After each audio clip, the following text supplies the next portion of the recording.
Hi everyone, welcome to Criminology. I am Amy, I run the blog I Think Therefore I Teach. In today's video I'm going to go through the first assessment criteria for Criminology, number 1.1, and in the following weeks I will be going through each of these assessment criteria leading up to your formal assessment for the first year. So let's get started. I'm just going to make myself smaller so that you can see the PowerPoint.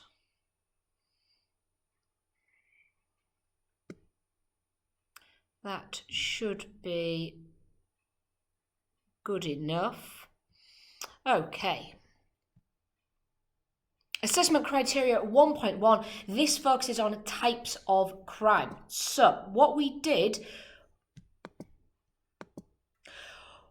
in class was we had a look at the difference between crime versus deviance. So what you need to think about is, what do you understand the meaning of crime to be? How is a crime different from deviance? What do you understand deviance to be? And then can you think of any examples of a crime not seen as deviant? And can you think of any deviances that is not a crime? So when I had this discussion with my classes, what we discussed and what we explored was examples of crimes such as illegal downloads of music, certain car-related transport crimes that are crimes but not necessarily seen as deviant. We also have all the current COVID new laws that have been brought in. These are crimes, but do people still see them as deviant or not? And then things that are deviant that might not be seen as criminals, such as animal testing, animal cruelty. These were things that were brought up. Certain ways that you may bring up your children. So, for example, not vaccinating your children. Should this be a crime? Some people see it as deviant, some people don't. So the interesting thing comes in is that crimes are obviously black and white. They are either criminal or they're not. They're either against the law or they are not. Whereas deviances can be quite subjective, based on background, individual, or what you think. So a good place to start, however, is that a crime is an action or lack of action, which an offence is punishable by punishable by the law. So this is something that is punishable. It is an offence, and you're breaking the law. Deviance, on the other hand, is deviating from the usual or accepted standards. So these are accepted by society, things like sexual behaviours. So these can differ depending on the society that you are in. So just to go over what you will cover within this topic, there are a number of types of crimes that you will focus on. These include white-collar crime, moral, state, technological and individual. You need to know about each of these crimes because they could appear in your brief.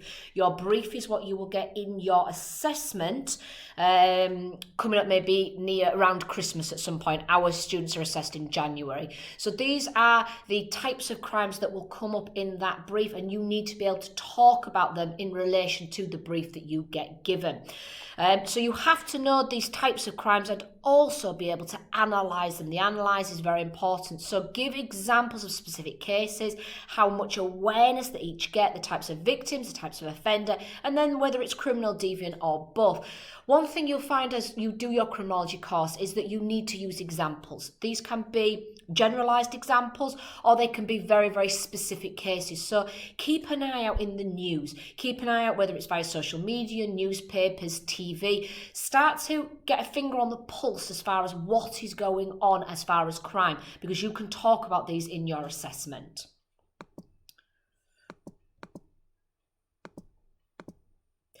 All right, so white-collar crimes, the first one that we will begin with.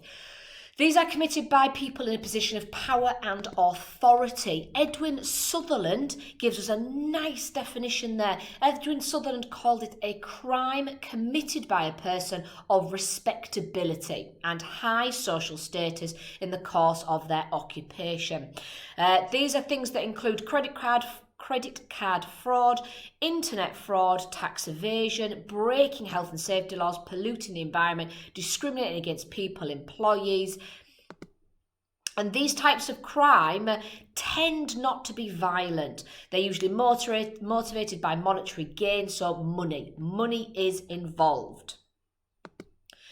And the example that we explored in my classroom was the Bernie Madoff and the Ponzi scheme. So I highly recommend you having a little YouTube of this, a little Google, having a look. That's a really good case where somebody that was very respectable had an awful lot of years of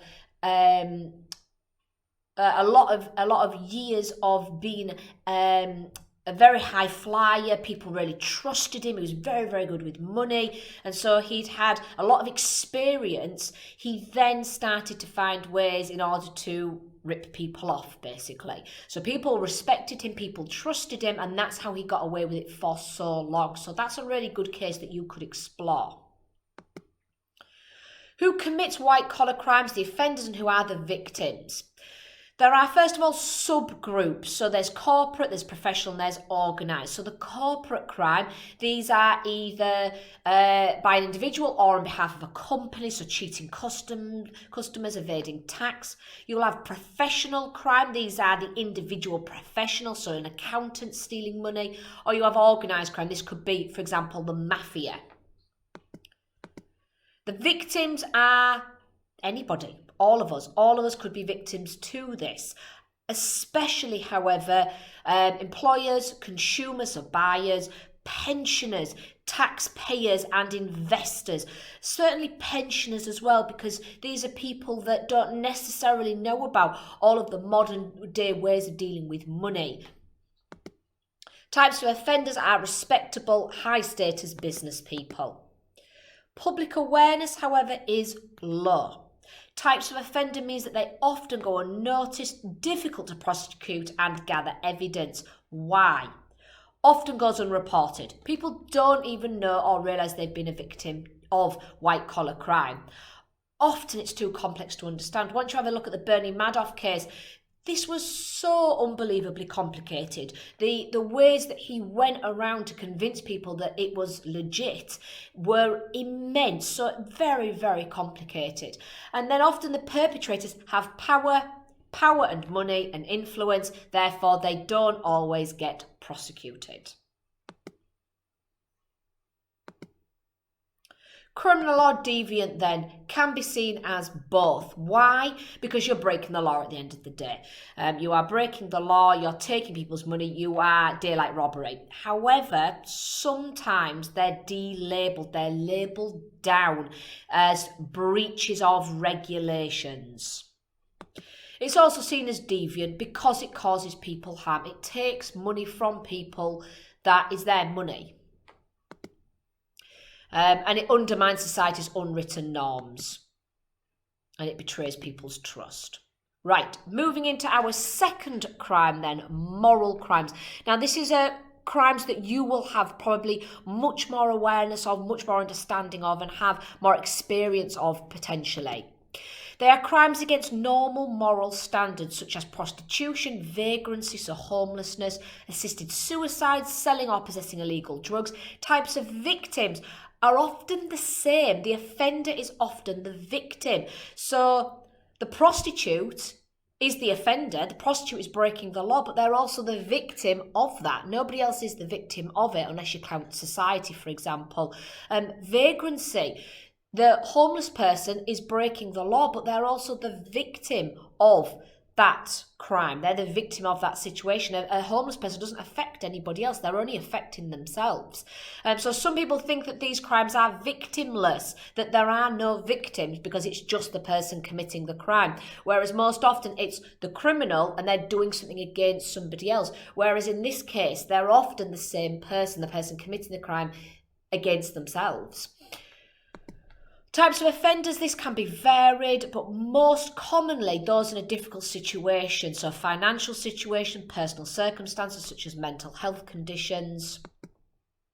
Public awareness is low, often hidden or ignored. How many times have you walked past somebody on the streets? How many times have you walked past somebody begging in your town centres? This is against the law. Why do we ignore it? Well, there's many, many reasons why you may ignore it. Why do you not ring the police? Why do you not report the crime? There'll be many different reasons again, and these are reasons that you need to discuss and think about. But why do you report certain crimes? Why do certain crimes not go reported? So why would you not ring up and report somebody downloading illegal material such as illegal music, yet you would report somebody that assaulted somebody else. So why? And this again goes down to your crime versus deviance. There's certain things we do not see as deviant, and homelessness, because often they are the victim themselves, we don't see as deviant, so we don't see it as criminal even though it is, therefore we do not report.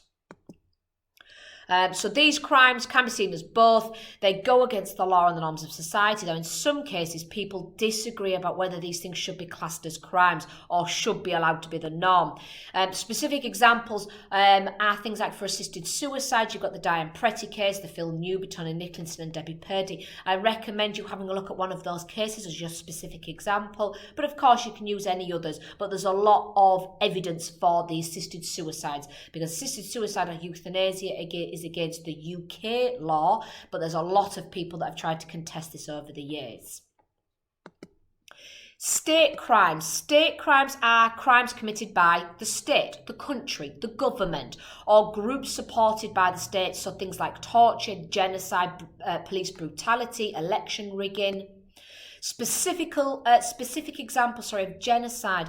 These are where you exterminate entire nations, ethnic, racial, religious groups. So you have examples such as the Holocaust, Rwanda, the Salisbury poisoning. So you might want to have a look at, again, one of these examples to use, but go carefully with these, because there's it's very delicate material, is this. Types of victims are the citizens, the people, often innocent people. During war or international hostility, might also be members of a minority group, so obviously the Jews in the Holocaust, for example.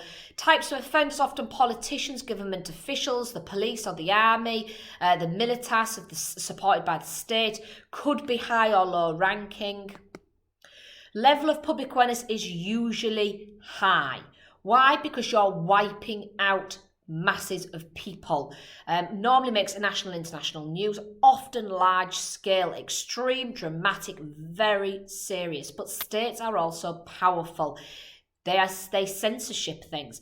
You don't know what's happening in certain countries because the people that are doing it are making sure that information is not released and does not get out. We only know what we are shown, and often we are only shown certain things. Also, these countries might change the law, so what they're doing is allowed. The Holocaust, Germany, through the Nazis, changed their laws so that they could do certain actions, that these laws became legal to be able to exterminate the Jewish race. And so actually the people in charge can change the laws. That is acceptable in some places. Criminal and deviant. Why? Because again, you are breaking the society's norms, you're breaking the social norms with things like torture, etc. But it's also breaking the law, or certainly recognised breaking the law in most countries. An example that you need to be aware of, and this is an example that my students had a look at, obviously George Floyd hit the news in a big way over lockdown. A lot of my students put that down as a hate crime, an individual hate crime. Be careful with that, because it never started out as a hate crime. This wasn't a specific case where a police officer saw a black person and reacted in that way. This actually could be more of a case of police brutality, because it started out as you have broke the law, or believed to have broke the law in some cases, then it escalated. So just be careful with certain examples of police brutality versus hate crime. Often it starts because they have broken the law, not because of the colour of their skin. Technological crimes. This is a really, really interesting one, and this is one that has developed so much year upon year upon year.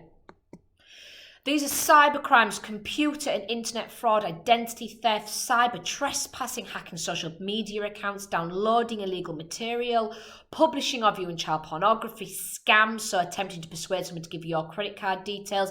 The amount of emails I get a day saying that certain passcodes need to be updated, certain passwords need to be changed. I need to go into my accounts using this link and to update my credit card details. These are all scams. They are all ways of you following certain links to certain websites that are not linked with the actual people, so that you can put in your credit card details and they can scam you.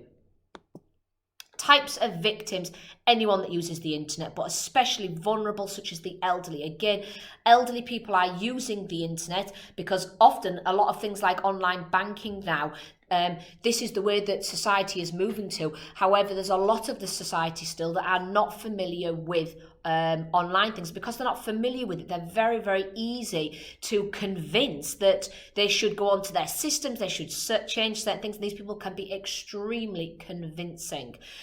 Could be an individual or an organisation. Study of young people found that a quarter of 14 to 18-year-olds have been victims of online abuse. So this is things via social media, for example, such as Facebook.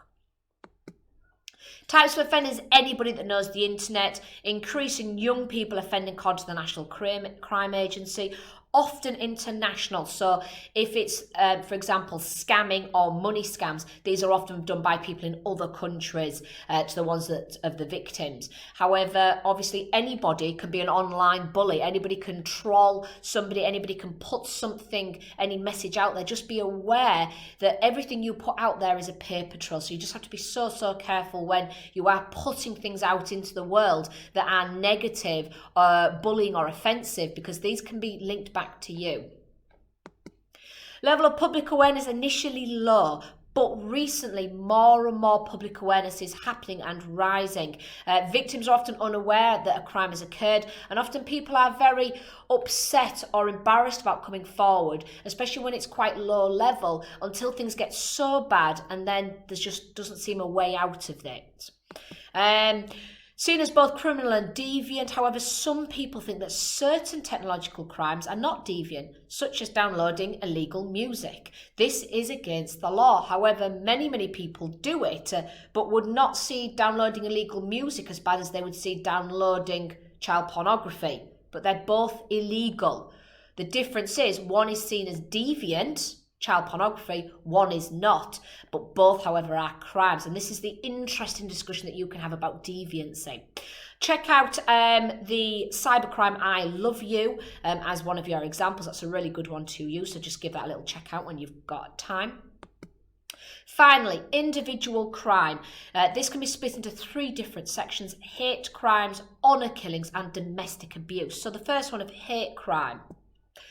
Any crime perceived as being motivated by prejudice: murder, assault, verbal abuse, threats, intimidation, bullying. Types of victims: anyone that falls within 5 strands: race, religious belief, transgender, sexual orientation and disability.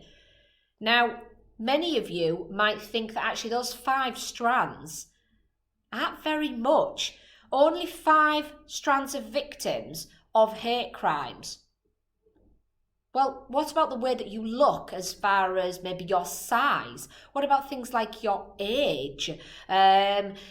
There's so many different prejudices that people experience and hate crimes that come from those. What about things like mental health? Oh, I guess there's disability, so I don't know how wide that would go into mental health, but those 5 strands seem quite specific, and I'm sure that you could evaluate really the ones that are maybe potentially missing. But the person viewing the incident as a hate crime doesn't even need to be the victim, so there could be witnesses as well. Offenders, anybody that maybe has a traditional view, or anybody that just has an issue with somebody. Public awareness is reasonable, has grown recently due to media exposure and voluntary organisations such as Tell Mama. Again, check that one out as your example.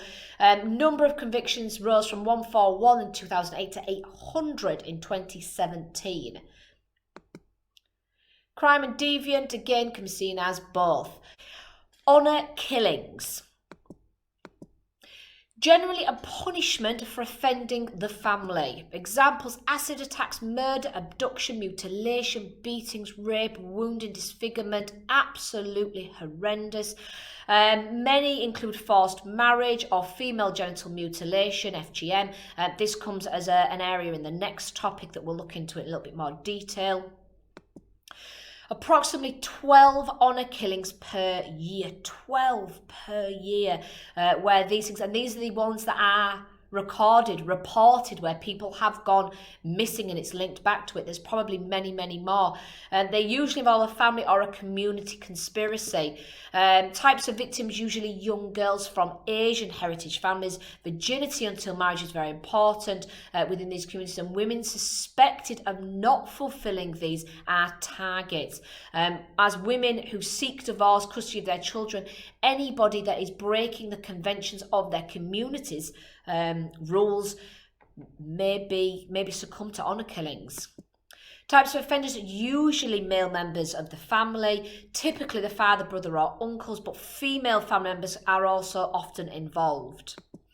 Level of public awareness is low. Why? Because we just don't know about it. Low levels of reporting. Often it's accepted as a natural consequence of deviant behaviour. They have done something wrong. They have broken they have offended the family in some way, the traditions of the family. Therefore, because of that level of deviance, this is something that is required of the family within that community.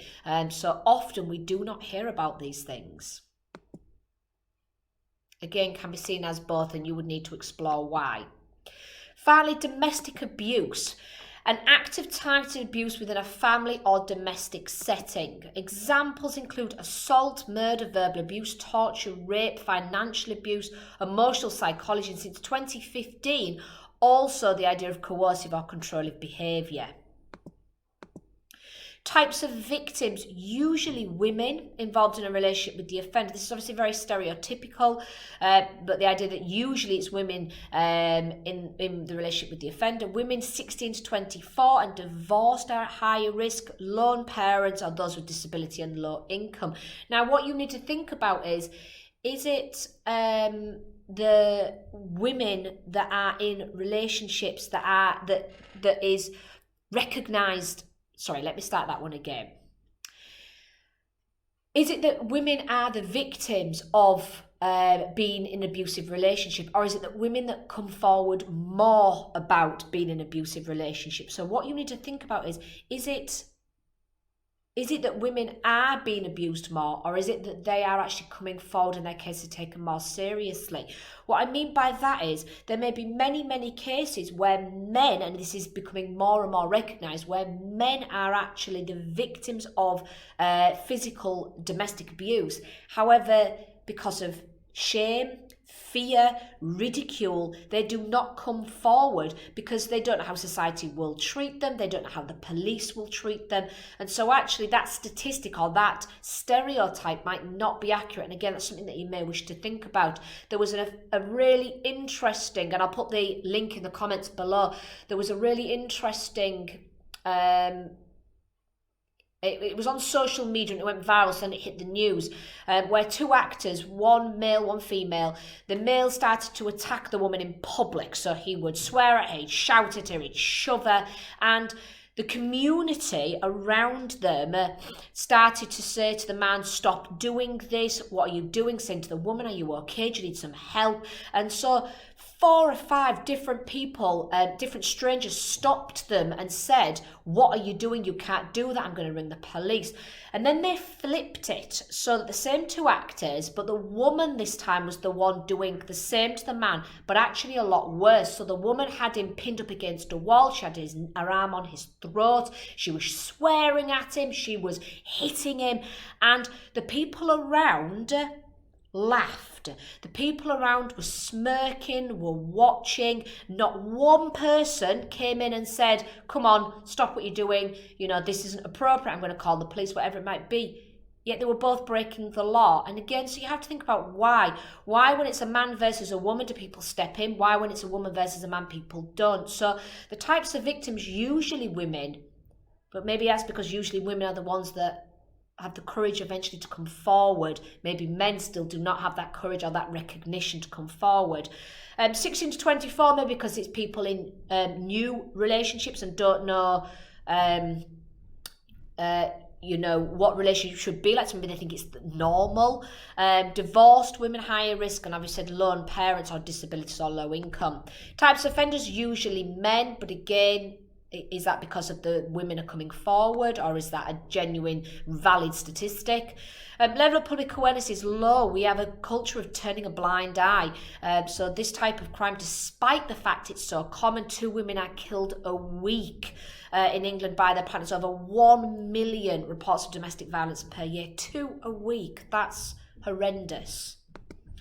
Criminal and deviant, again, can be seen as both. However, in 2017, the crime survey found a small number of men and women believed it's acceptable to hit or slap a partner in some circumstances, such as finding out about unfair or constant nagging. So, again, this idea of deviancy really does affect people's understandings or views of whether something should be a crime or not.